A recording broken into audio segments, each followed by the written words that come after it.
Hi friends, பிப்ரவரி 1க்கான current அஃபேர்ஸை வாங்க பார்க்கலாம். நம்ம சேனல் பிடிச்சிருந்ததுன்னா சப்ஸ்கிரைப் பண்ணிவிட்டு உங்கள் ஃப்ரெண்ட்ஸ்க்கும் ஷேர் பண்ணி சப்ஸ்கிரைப் பண்ண சொல்லுங்கள். கொஞ்ச நாளாக கரண்ட் அஃபேர்ஸ் என்னால் அப்டேட் பண்ண முடியல. ஃபேமிலியோட கொஞ்சம் வெளியே போயிருந்தேன். மூணாறு, கொழுக்குமலை இந்த மாதிரி ட்ரிப்பு போயிருந்ததுனால எதுவுமே பண்ண முடியல. இனிமேல் கண்டினியூவாக பண்ணிகிட்ருக்கேன். வாங்க நேராக பாயிண்ட்ஸ்க்கு போயிடலாம். நம்ம ட்ரிப்பு போனதை கூட நான் சேனல் அப்டேட் பண்ணியிருக்கேன். முடிஞ்சால் அதையும் பாருங்கள். பிடிச்சிருந்தா போயிட்டு வாங்க. செம்மையாக இருந்துச்சு, செம்ம எக்ஸ்பீரியன்ஸாக இருந்துச்சு. அதை பற்றின வீடியோ நான் அதில் தனியாகவே சொல்லியிருக்கேன். அதை பாருங்கள். அப்புறம் ஓகே, வாங்க பாயிண்ட்ஸ்க்கு போயிடலாம். ஃபர்ஸ்ட் பாயிண்ட், காரைக்குடி அருகே இருக்கிற கர்நாடகாத்தாண்டில் 61.78 கோடி மதிப்புள்ள வேளாண் கல்லூரி அப்புறம் ஆராய்ச்சி நிலையம் அது ரெண்டுத்தையுமே தமிழக முதல்வர் ஸ்டாலின் திறந்து வச்சிருக்காரு. மகாராஷ்டிராவின் துணை முதல்வராக மறைந்த அஜித் பவாரின் மனைவி சுனேத்ரா பவார் பதவியேற்றிருக்காங்க. அடுத்த பாயிண்ட், ஆஸ்திரேலிய ஓபன் மகளிர் ஒற்றையர் பிரிவில் மூன்றாவது முறையாக உக்ரைனின் எலினா ரெபெகேனா இறுதிப் போட்டியில் பெலாரஸின் சப்லாங்காவை வென்றிருக்காங்க. முதல் நிலை வீராங்கனையான சப்லாங்கா தோத்து போயிட்டாங்க. அடுத்த பாயிண்ட், மனித மரபணுக்களில் உள்ள ரகசியங்களை கண்டறிந்து அந்த நோய் பாதிப்பு என்னென்ன அப்படிங்கிறத முன்கூட்டியே கண்டுபிடிக்கிறதுக்காக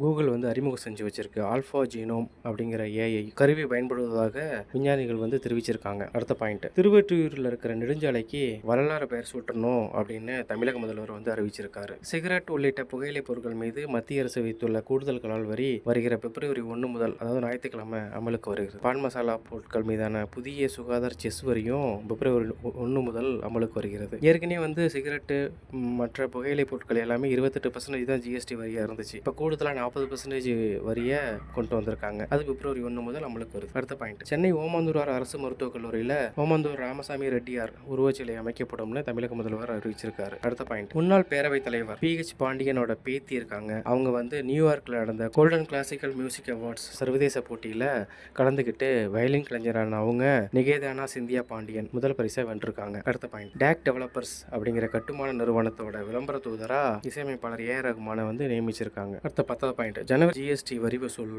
1.93 லட்சம் கோடி வரி வசூலாயிருக்குன்னு சொல்றாங்க. இது கடந்த ஆண்டை விட 6.2% அதிகம். இன்னைக்கு நடந்த மத்திய பட்ஜெட்டை பத்தி தனி செப்பரேட் வீடியோவே போடலான்னு இருக்கேன். அதை அடுத்த வீடியோவில் பாருங்க. தேங்க்யூ.